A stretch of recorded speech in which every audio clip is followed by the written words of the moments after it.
Hello and welcome to episode 71 of the Confident at Work podcast. I'm your host and confidence coach, Anna Manning. And today we've got a special treat because we've got another Anna in conversation with this Anna. And we're talking about the importance of culture.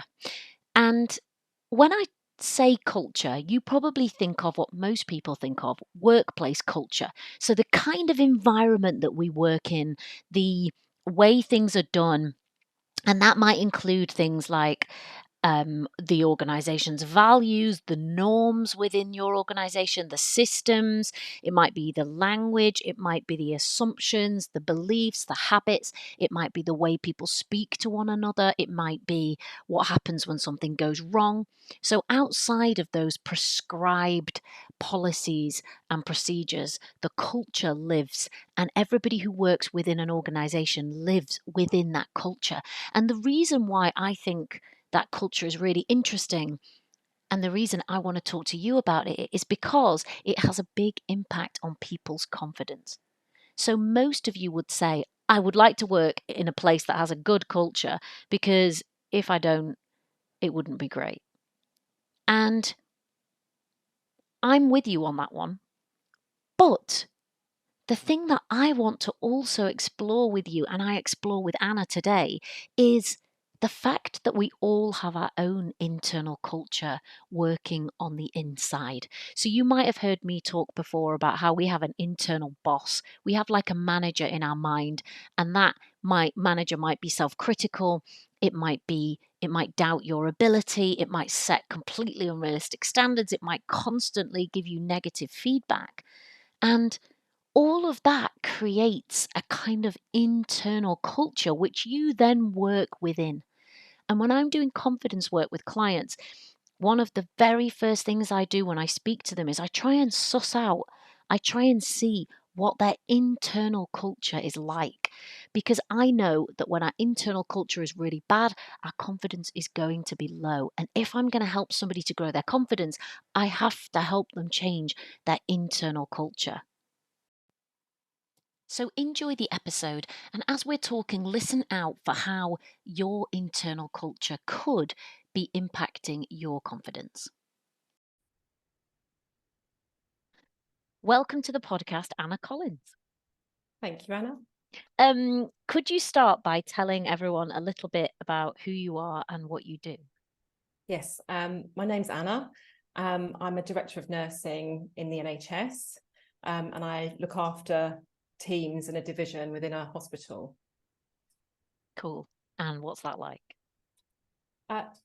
Interesting. A little bit stressful at times, unpredictable, and rewarding, is that probably the words I would use. Cool. So the reason that I've asked Anna to come on the podcast and talk today is because we've spent some time talking together and thinking about culture. And Anna has spent time in her life studying and thinking about and looking at workplace culture specifically.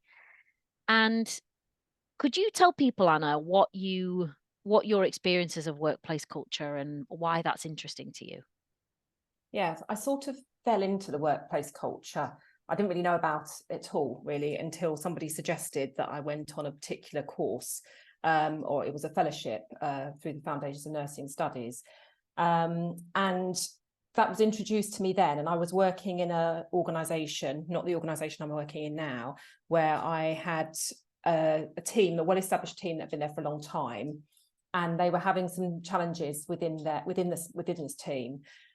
And as I started to work through the information, and I suppose I had my eyes open to it, I just became more and more interested in it. And it just seemed to make a lot of sense, particularly around in the NHS, and I guess in other organisations, where if we haven't got a good culture, we can't give good care. We can't be safe with our patients. It affects patients' outcome, and most of all, it affects staff wellbeing. And obviously, within the NHS, the recruitment and retention of staff is really important. So, having a culture within those organisations where people want to work, that's what you want, really. That's what we need. And you can only do that if people are kind to each other and considerate. And I started to use some different techniques that we worked through different workshops that I went on. And the response of the staff that I work with was really positive. And I saw some tangible changes, which just piqued my interest even more.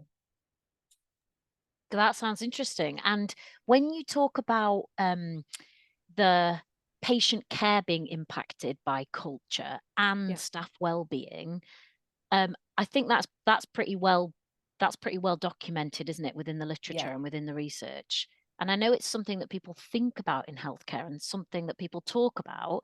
And I also think it's something that people talk about in corporate culture as well. They talk about workplace culture and what's it like and how does it impact people, and also think about recruitment and retention. And just to say, um the reason that I used to think about it was because I was a lawyer, a medical negligence lawyer within the NHS. Well, first within a law firm and then within the NHS. And we used to do policy work within our organization looking at the claims data. So when things went wrong, when there was episodes of harm, and what we saw was that when there were a lot of instances of claims or when claims spiked, you may also see a corresponding pattern in terms of the culture. And I think there's a couple of big examples of places or trusts where the culture has been really bad. And we know that the claims have been really high, but there's been loads of problems with patient care. I don't know if I can pull one of those to mind now, but yeah. I think for me, one of the things is that we can't enforce culture on somebody else. We have to do it. My belief is that we have to do it together. It's no good organizations or managers of anywhere really to be able to say this is what we think the culture should be like. It has to come from within, and we have to understand what the culture is like in the first place. So it's about co-creating, I think, with teams, not just with the NHS, with any organisation, and just getting under the kind of the real grassroots of it, and then building it up together. And I think that co-creation is really important. And in that kind of culture piece, creating that sort of shared vision and shared ideas of how we do things. yeah. And what's your experience of actually, because I know that you've done studying in with culture, but I know that you've also done actual kind of on the ground work with Yeah. people and with teams. Can you tell us a bit about your experience doing that? Yeah, probably the teams is probably the best example. So I think probably initially people were quite surprised, and it's a bit like, oh God, Anna's having one of her bonkers ideas. You know, we're gonna be taken down this path and this journey.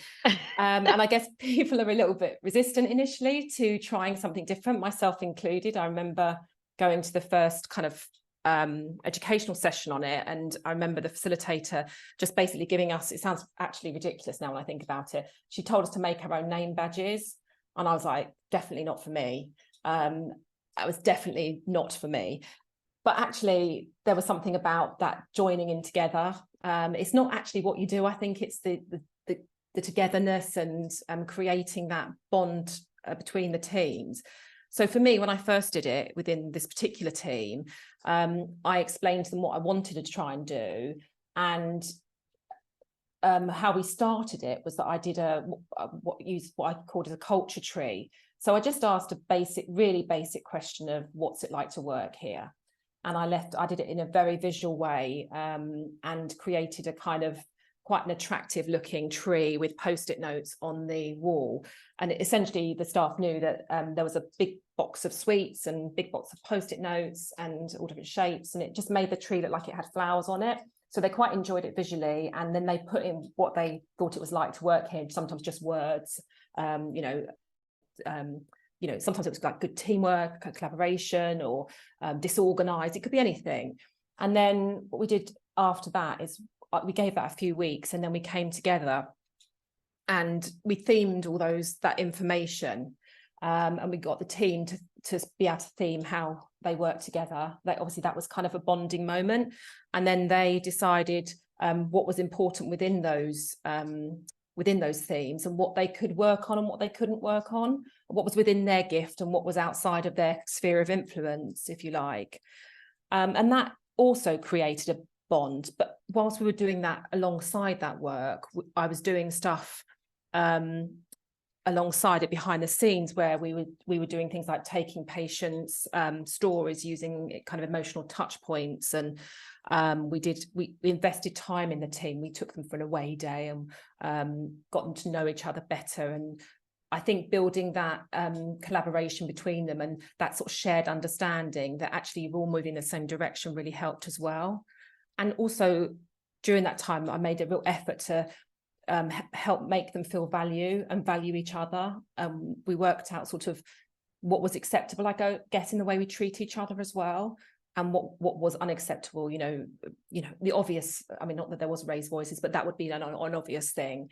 You know, we don't speak to each other like that. We address issues in a certain way. You know, even down to things like email culture. You know, wasn't acceptable. We agreed that it wasn't acceptable just to write in the address bar, you know, in the subject, your request. You know, it was you had to be more formal than that, because that was, for some people, that found that quite offensive, really. And it sounds like you did quite a bit of work with the team. Yeah. And I would think that changing culture within a team or within a whole kind of organization might be something that was quite hard to do. But it sounds like actually taking some of those steps actually did have an impact. It definitely did. And what it did do is it reinvigorated them. You know, I think they got really, this particular team, I think, had probably got into a bit of a rut. And a bit like a family, they'd been maybe got a bit over familiar. They were sort of getting on each other's nerves a bit. And I think it just brought it back for us to the patient, really. And it refocused our minds in forgetting, not forgetting our P's and Q's, but just being more polite with each other and just being more considerate. And even that alone just made them the bond better. You know, they started to go out for sort of nights out together again, and they were sort of reinvigorated. And that definitely, then later on down the line, we had a big project that we needed to implement. And I do think that this big project worked because it was, you know, we'd already created that culture, and they were already bonded. So they were in the right mindset to be able to take on a big change in the way they did things. And would you say that people found that an easy process, or was it challenging? What was it like to kind of help people through that? I think there was varying people. Some people were very keen to have a go, you know, and join in straight away. But other people were more reticent and they didn't really want to do it. But I think what happened within that group is that almost that the more people that did it, the more left out the people perhaps felt, which there wasn't intentional. And I've never really thought about that until I've just said it now. But it sort of created a safe space for them to do it. So it's that where the culture tree was somewhere where it was visible, but there wasn't somebody there all the time. So if somebody didn't feel comfortable, nobody would know who had put that up there. It was sort of anonymous, if you like, or it could be if you wanted it to be. So eventually, I think most people partook in it, and I think the kind of final bit where going away for an away day allowed them to sort of see the fruits of what they'd done. So they saw this sort of culture tree, and then we themed it. And then what? So then we created shared purposes and shared value and kind of ways we like to work together and things like that. And I think that really helped. It sounds like something I would love to have been involved with. And have you, Anna, been part of anything like that as a participant?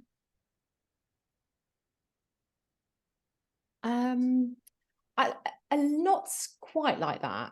I think this is quite unique. And no, I don't think so. I mean, similar things, and I think people are coming around to more of that sort of co-creation, collaborative way of when you're being taught things. But I think it doesn't need to come up with an outcome. And in fact, I did it this week, actually, not the culture tree, but a sort of shared purpose work with a team. And actually, we just had 2 hours, and we came out with we started to ask questions about their purpose individually. And by the end of it, we were very clear on the direction that we were going as a we. and we came out with really tangible actions out of the end of it. But I think if I'd have come up to them at the beginning and said to them, we need to get tangible actions, it's going to be, that's going to be problematic. But they just did it by chance, if that makes any sense. Yeah, and I've done that kind of work with teams before, like as a facilitator, but also in my old teams in the organization where I used to work. And it was always like it was always really good time actually for people to take a moment to actually step back from the stuff they do because work is mainly like do, go, go, go. Everybody's nose to the grindstone. And it's those times where you actually get back to sit back and like look up for a second and say, what is it that we're actually doing here? Yeah. And what do we want this place to be like? What do we want it to feel like? And I think they're useful conversations, really useful conversations. I think as well is that when we work in teams so closely, through long working weeks, it is a bit like a family. And there are times when people irritate each other, somebody takes somebody else's coffee cup or whatever it might be. I mean, that's quite flippant, but bringing that back to and sitting around a table and understanding that you all want the same thing, and actually you all believe the same thing and you're all swimming together in the same direction, I think is quite powerful. And it lets that stuff go, in my experience, a little bit more. Mm. Yeah, you don't sweat the small stuff as much. No. Yeah. Okay. It's interesting to hear about the culture work within organizations. And we've talked about that a lot. And the other thing that we've talked about is internal culture. So I think when I first introduced you to that idea, you hadn't heard about it. And if you might be listening to this podcast and thinking, oh, what's she talking about? I've never heard of that either. So one of the things that I teach, one of the things that I coach around is that we have an internal culture that we work within. And that to me is as important as the external culture that we work in. So things around that internal culture might be, how do we speak to ourselves? Do we trust ourselves? Um, what happens when we make a mistake? Can we forgive ourselves or do we beat ourselves up? Are we able to acknowledge the good stuff that we do? Is our feedback to ourselves fair, or are we always focusing on the negatives and kind of ignoring the positives? And yeah, just give me an idea, Anna, because I don't think you'd heard it expressed like that before. No, I hadn't heard it and I'd never thought about it either, I must say. And when you first said it to me, I think I'd mentioned to you before that I thought it was just because you were trying to make that connection for me, in my mind, and you knew that culture was something I understood, workplace culture, and that I could make that link for myself in a way. And it was only further down the line when we were talking for quite a long time about it that I sort of realized the importance of it. And I self-profess that I'm not perfect with my internal culture, but it made me realize that actually if I can't get that, or at least be aware of my own internal culture, how can I role model a good culture externally in a way. Now, although the sort of the theory of culture, I think it's important to have that recognition, and I don't think people do have that recognition. I think we're all so busy and so distracted with just getting on with what we need to do, and almost like quite task orientated, that we don't sit back and look at ourselves. And I don't think people know that they've got that sort of narrative in their minds, really, or in those potential character flaws, maybe that's not the right word, but you look at yourself and you do something wrong and you criticize yourself, but you wouldn't treat somebody else like that, and that's quite damning. And how can you then go and do a good job somewhere else when you're internally criticizing yourself, but you wouldn't do that to somebody else? You wouldn't expect an employee or a member of your team to do that, and you wouldn't behave like that with them, so why would you behave like that with yourself? Yeah, and to me, it seemed when I started thinking about it, and I think I initially made the link because I'd done culture work and I'd thought about culture in healthcare because I worked in in the legal side in claims. And then it seemed because I was doing confidence work, and what I noticed was it's the internal stuff which can really have an impact on people's confidence. Yeah, external stuff can too, and culture can for sure. But when I was working with people, it was their internal culture, which well, one was the thing that they actually had control over. Because let's face it, most of us, whilst we might be able to influence or impact the culture that we work in, we're not in control of it. And two, it's the one that we can do something about, but it's like our closest culture, because even if you move organization, or even if you go to a completely new department, you're still taking your internal culture with you. Yeah. And it seemed weird to me that no one else had thought of it. And I remember Googling and being like, surely people are talking about this. Like, surely people are researching it. Surely they're thinking about it, but they weren't. I kept searching on Google and I just couldn't really get any hits. So I guess I've been like banging on about it ever since. I think what's really interesting as well is one of the things that we talked about, and one of the things I feel still feels quite powerful with the internal culture stuff is if your internal culture isn't good, an example would be something like feedback. How can you possibly take positive feedback in a positive way when your internal culture isn't in a receptive way to listen to that? Because you would always see it in a negative way. Mm. So I think it is really important, and I think I think if we could get that right and empower people with tools to and maybe time to understand that, and just even sometimes having a knowledge of it, that it's an actual thing, Yeah. is sometimes quite powerful. Yeah. Yeah. I mean, hopefully, like one person at a time. Although, well, I'm not going to get much traction one person at a time, I guess. But one of the things I was thinking, Anna, when you were talking before, when you did that particular piece of culture work with that team you were talking about, is the first step you did with them was to ask, what's the culture like now? Like, let's become aware of it. What do we think it's like? What's it like to work in this kind of culture? And then what is it we need to work on?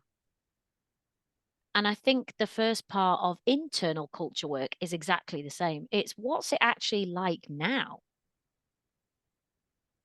What's it like in your own internal culture? And I have like a process that I take people through to get them to think about it. It's like, oh, do you get criticized a lot in your internal culture? Are you doubted a lot? Do you get any emotional support when it's a difficult day? Do you have to do everything first time perfect every time, like, or else? What happens when you make a mistake? Do you get hung out to dry? Do you get beaten up for 3 weeks or 3 months? Do you get compared to other people negatively? Do you ever get good feedback, or does it all tend to be quite negative? Does anyone recognize your progress? Does anyone acknowledge you for the good stuff that you do? And when we think about our external culture, it's so obvious that we want to work in a place that's supportive, that's fair, that's encouraging, that sets realistic standards, that acknowledges us for showing up and for the stuff that we do. And it's so obvious to all of us that working in that environment is going to be better. Like you say, it's better for patient care, it's better for staff well-being. And the work I do around confidence, I know that it's better for people's confidence to work in that kind of external environment. But I also know that it's better for people's confidence to work in that kind of internal environment, that kind of internal culture. So, yeah, I guess I just have to keep sharing that message with people. So why don't we, I guess, is the question, isn't it? I think we just don't, Yeah. I don't think we're aware. And I do wonder sometimes whether it's the word, the word culture, Mhm. because I don't know, it's a bit like shame, isn't it? I'm quite interested in that as well. But Mhm. I think that it's it's one of those words that just doesn't land with people. Perhaps I don't know, because people, when you say to people, oh, I'm gonna look at the internal culture or the external organizational culture, it's almost that big sigh of like, oh, not again.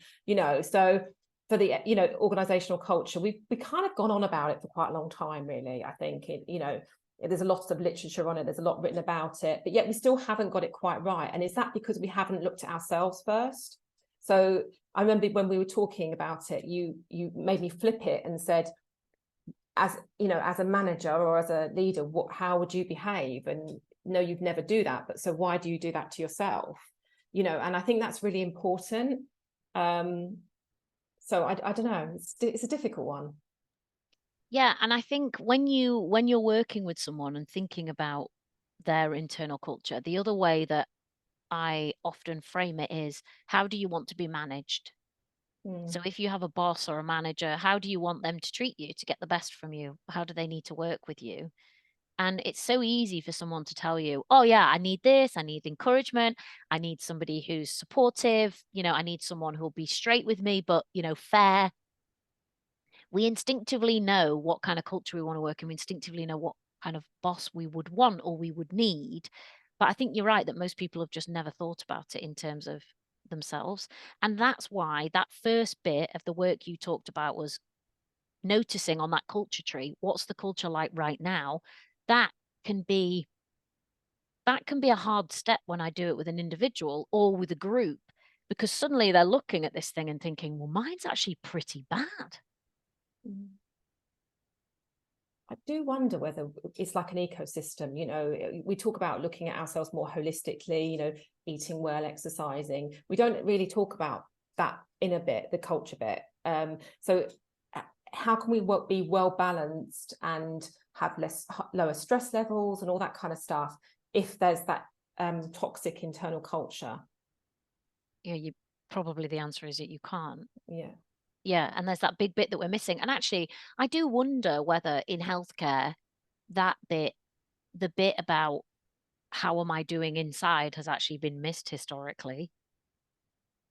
I think that's probably true. And I mean, I love nursing, I love it as a Mhm. profession. I think it's great. I think it's a great opportunity. And I think there's such a lot of rewards from it. But I also think there is a little bit of, historically nurses had been ladies who maybe weren't married, who could devote their life to their profession. And obviously that's changed over the years. But I think there is something about being a little bit of a martyr about it and not looking after ourselves. And I think that's changing. I think that's generationally changing, where we put ourselves first. But I think that still precludes, we're too busy looking after other people, and that's right, but we don't take as much care of ourselves, perhaps. Yeah, and actually, when you look at, you talked about recruitment and retention, and when you look at, and this is true of, I don't know if it is true of nursing staff, but I know it's definitely true of medics that people are leaving the profession in record numbers. Yeah, And I guess that's multifaceted, the reasons why, but people's well-being, I think, is part of that, isn't it? definitely. And as a profession, nursing has one of the highest suicide rates professionally. And I don't think you can blame or necessarily completely blame the NHS or anybody else from that. It's about, I hate the word resilience because I always feel it looks like do more with less, but or stretch yourself even more. But it is something about we have to react differently. We have to be different in ourselves. And I think the only way we can start doing that, we've layered stuff on externally, with creating lots of wellbeing opportunities within organizations and wellbeing offerings, staff support and helplines and all sorts of different things that we do to improve wellbeing, counselling services, gym membership, whatever it might be. But actually you can layer all that sort of stuff on, but if you're not addressing how somebody feels inside, I don't know how much of it's getting in. Mm. And if you're not even like, because I guess in healthcare, like a lot of jobs, you're never going to get away from the fact that it's a challenging environment and it concerns people, and the people that go into it are people that care about people. So there's always going to be an emotional component to that, an emotional toll perhaps that comes with being in healthcare. But if you it seems like focusing on culture in order to support people within those systems is is really definitely needed. And I think helping to support people with their internal culture, to me, feels like it's also probably needed. Yeah. And I think that awareness in itself is the first steps, isn't it? It's just saying to people almost, do you know that you have an internal culture? Have you ever thought, and I know you do that as in your role, but I've never done it with teams before. But I think once you've become aware of it, you can share that knowledge. And I think that's really important, to help people establish that sort of more holistic care of themselves, because it's ultimately we're asking people to have more self-care, aren't we, to be able to be, yes, utilize the gym, but if we can help you to understand that actually being a bit kinder to yourself will enable you to have space to be able to take difficult times on. We all have difficult times in life, whether it be personally or professionally, but if you're able to work through that and you're in a good place from an internal culture perspective, you'll be able to ride that wave or that storm much easier, I would think. Yeah, and I think it's interesting the point you make about there being lots of things in terms of a well-being agenda, and some of it feels like it's when you reach crisis point that you could access, you counseling, and it's right that those things are in place and it's good. And I've accessed those before when I worked in the NHS too, and I was really glad of them at the time. And I think, I mean, when you think of, and you work in an acute service, right? So you think about public health before people even get to the doors of an acute service. How do you help people to stay well and to stay healthy so that they don't necessarily end up at the door of the acute service in the first place? And I think the internal culture stuff, to me, is helping people. It's like a public health thing to Yeah, support people to do that bit so that they don't necessarily end up in an acute service. And yes, people will, and that's, it's good that they're there. What's your thoughts on that? I think it's a valid point. I mean, we do a lot around disease prevention, don't we? And it ultimately feels to me that if you're doing that sort of when your children are younger, I've got children, and I could definitely I've definitely shared my thoughts on internal culture with them, in a hope that something lands and they'll just be a little bit kinder to themselves, because I think that ultimately, if they can do that, probably down the line they'll save themselves a lot less stress. They'll feel less stressed about things. So I think if you can make something land, I think the earlier the better. And I think it be sort of in the same way of sort of disease prevention, really, and just knowing people are starting from a better playing field, really, a more even playing field. Because I suspect some people do have naturally internal good culture, but there are quite a lot of people, I suspect, also that don't, and those are probably people that struggle when things get tough. So I think if you can put them on a more even playing field by interventions early on, or even awareness earlier on, then that would be more helpful. I'm just sort of thinking, I know we talked about sort of inner critics and inner voices, and even teaching younger children that's actually normal. To think that you've done something wrong and that you've got that, oh God, I don't want to do that again. I did that wrong last time. But actually, just kind of acknowledging that is a thing, and that's normal for a lot of people. But you can just get rid of it. You can just let it go. You can choose not to have that going on. You can create your own narrative in a way, and nobody else was going to know what that narrative is, so it might as well be a positive one. Yeah, and very often when I do workshops with people, I do a specific one about quieting your inner critic, and for the most part, I ask people to do an exercise where they write down the stuff that the critical voice in their head says to them. And I did this exercise years ago, and I was like, I had little tears coming down. I was in a hotel conference room, and I was like, oh God, don't cry, it's embarrassing. But it's always a bit alarming to people when they see that stuff written down. They're like, that's really bad to say that to someone, and it's them that they're talking about. But I always, and they say, how could I be like in my 30s, 40s, 50s? And I didn't even know that the whole time that I've been doing this to myself, and that there was actually another option. There was another way of even doing it. And I always say to people, like, did anybody sit you down when you were a kid and say, right, you're going to have this critical voice that pops up in your brain, and it's going to say a lot of stuff to you. And some of that stuff will just be complete fantasy. It's not true, but here's how you handle it. Here's how you deal with it. And everyone always says, no, no one ever said that to me. So I'm like, so how would you know? How would you know how to handle it if nobody ever even tells you that it exists? No. And how do you make that leap to then, if you don't know that, you're not going to know about internal culture. You're just not going to even think about it, because you just go on, people just get on with their lives, don't they? And Yeah. do their thing.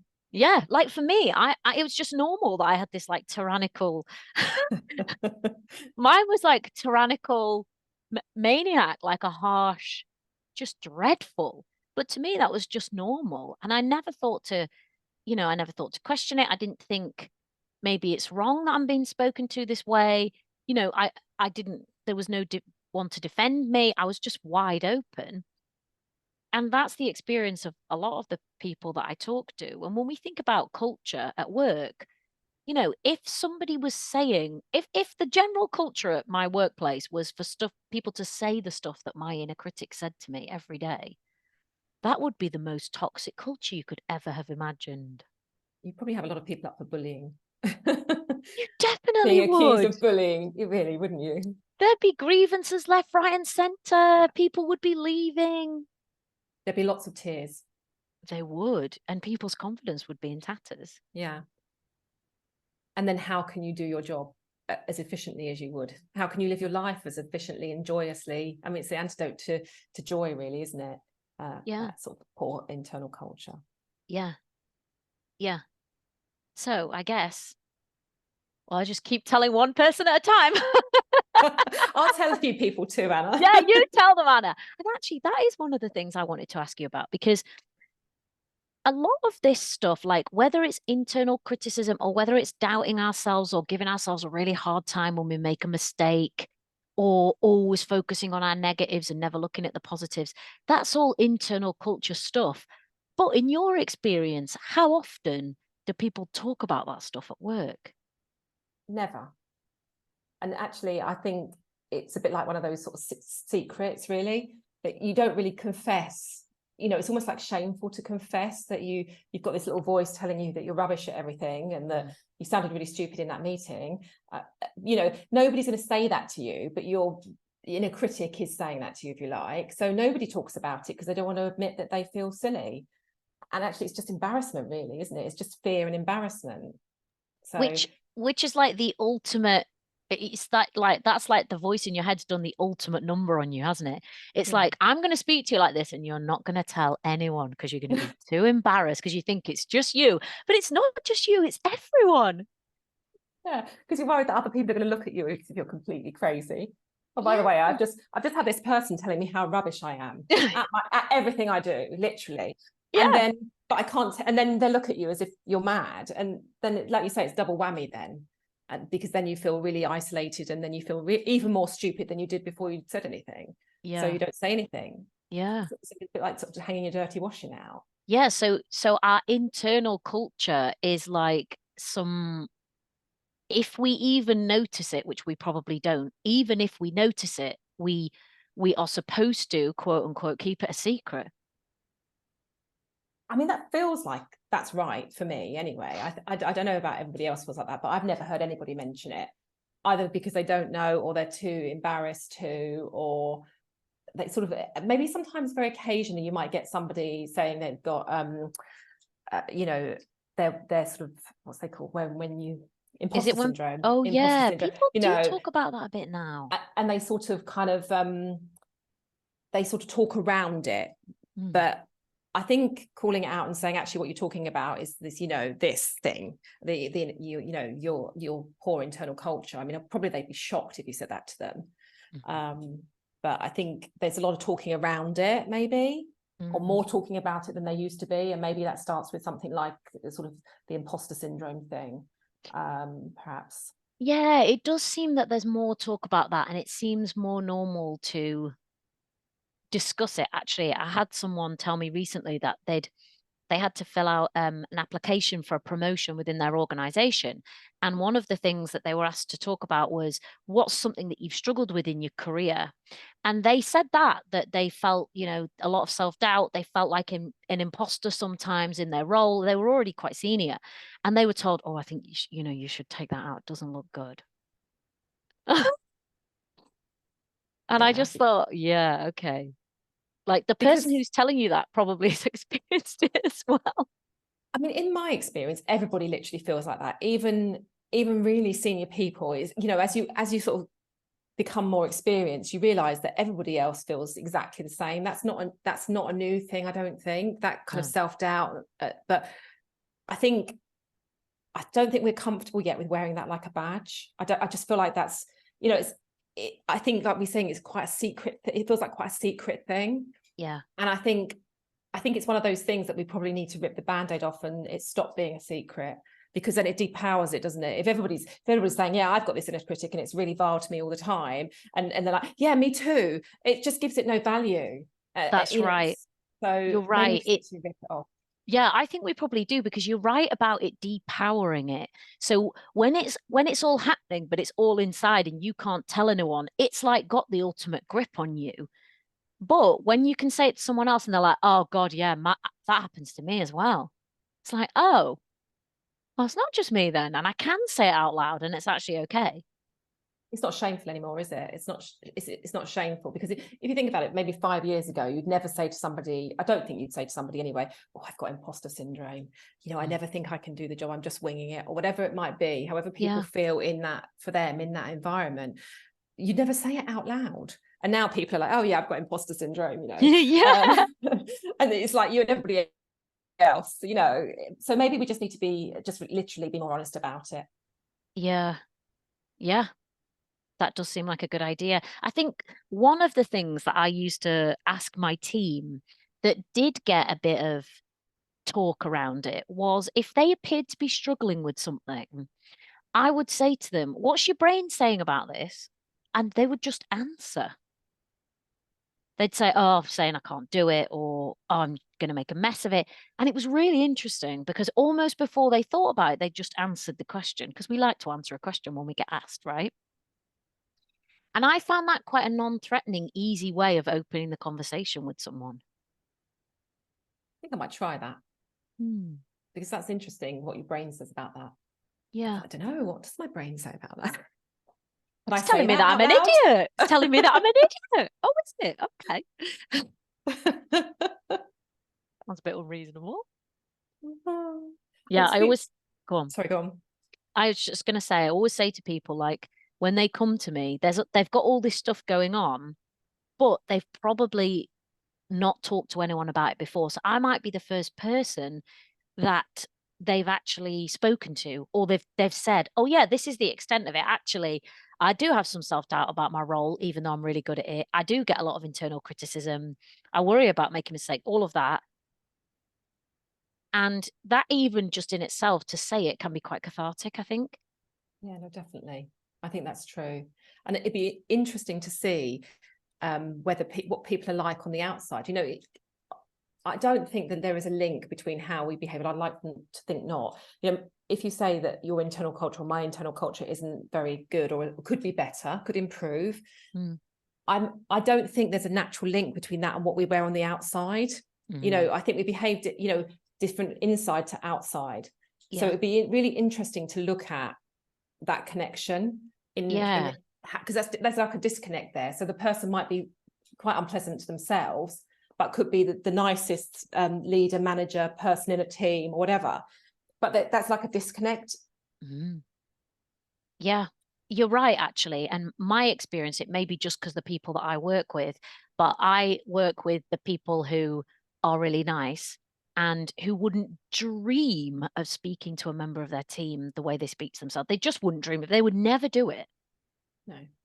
They're supportive, they're encouraging, they're all of those things, and they care about that, and they're intentional about it. It's important to them, Yes. but they have never thought to be intentional about their internal stuff. But it would be interesting to look at.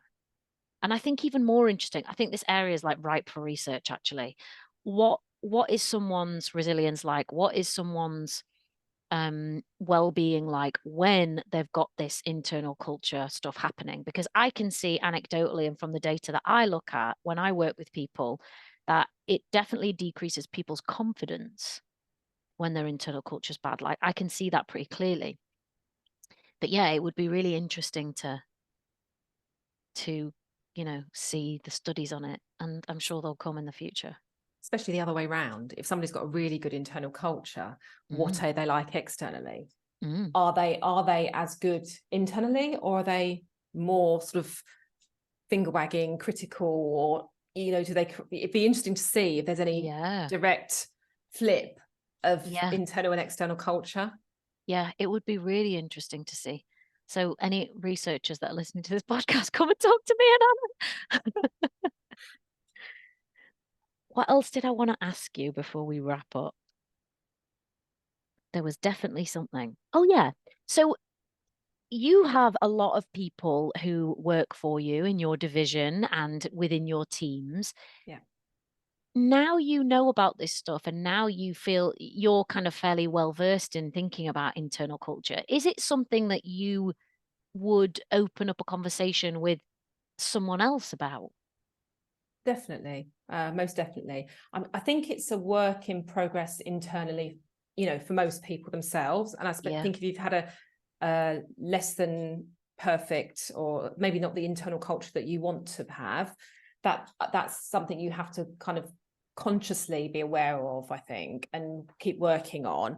But I think I would definitely be comfortable opening up conversation, especially if I saw people struggling. And perhaps as I get more confident in dealing with my own internal culture, that I will be more confident in just bringing that out, just saying to people, have you thought about this as a team, as a group, Mm.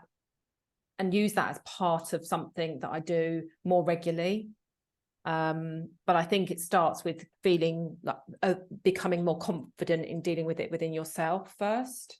Yeah. Yeah. Well, thank you, Anna, for coming on the podcast. Thank you for having me. That was a really interesting conversation. Is there anything else that you would like to share before? I mean, and I guess also if people are listening to this and thinking, well, actually, I think maybe my internal culture is pretty terrible. I think having an awareness of your internal culture is really important, and and understanding what an external culture you want and seeing that for yourself for your internal culture. I think Mm. that's quite, and I think knowing that it doesn't have to be that way.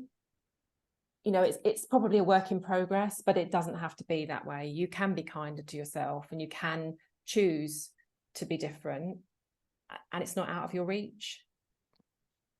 Yeah. And I think that's quite an empowering message for people who work, even when you're thinking about people who work in an external culture that they might not like or they might not think is the best.